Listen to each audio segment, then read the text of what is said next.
Среди личных вопросов самым важным был вопрос, где Алена с Настеной. В том, что они живы, Андрей не сомневался, хотя и не смог бы объяснить почему, но он совершенно не представлял себе, где их искать.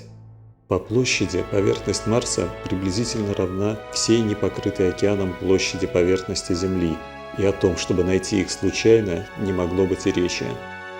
Однако странная вера в то, что все, что с ним происходит, не случайно, что его ведет неведомая ему сила, не оставляла его.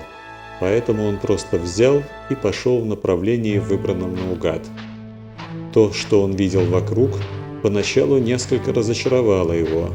Он надеялся увидеть на Марсе нечто вроде Диснейленда для стареющего технаря, но кругом, до самого горизонта, была лишь голая пустыня, казавшаяся абсолютно безжизненной.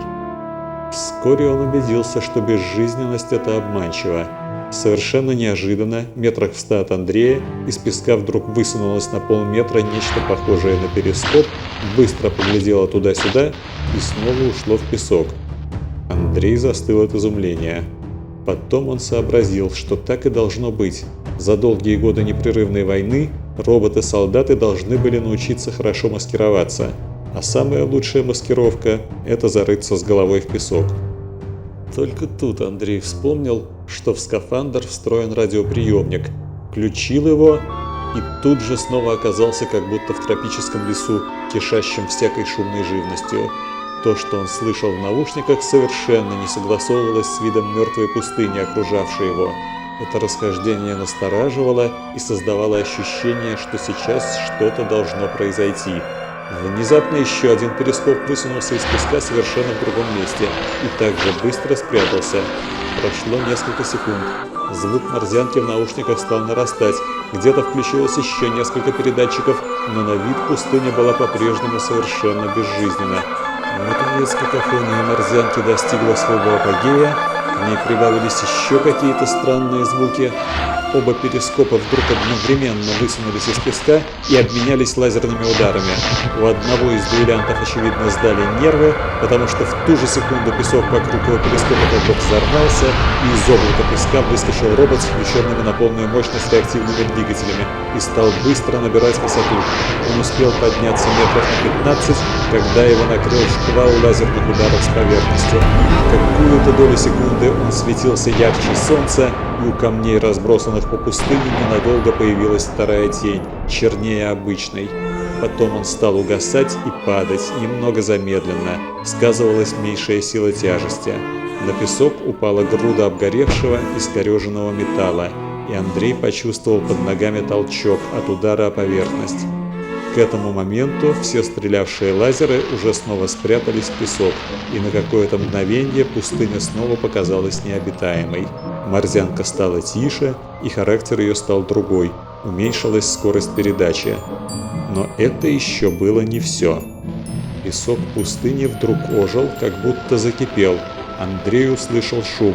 Услышал не по радио и не по воздуху. Марсианский воздух слишком разрежен, чтобы хорошо проводить звук.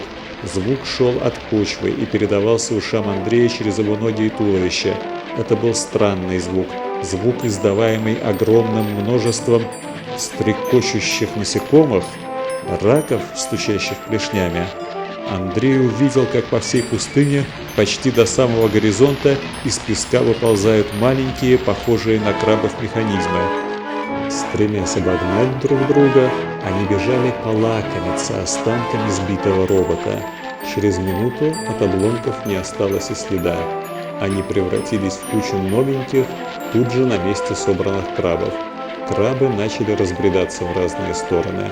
Некоторые из них зарывались в песок сразу, другие – отойдя на некоторое расстояние.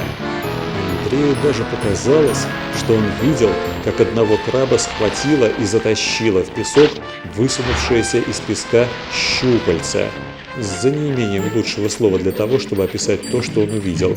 Или показалось, что увидел. Все произошло слишком быстро. Еще через минуту пустыня снова сделалась абсолютно безжизненной на вид, и ничто не напоминало о произошедшей перестрелке. Вот теперь, кажется, все. Только надолго ли? Еще с тех времен, когда Андрей занимался на Земле анализом результатов марсианского эксперимента, он знал, ни один робот на Марсе не живет более 4 дней.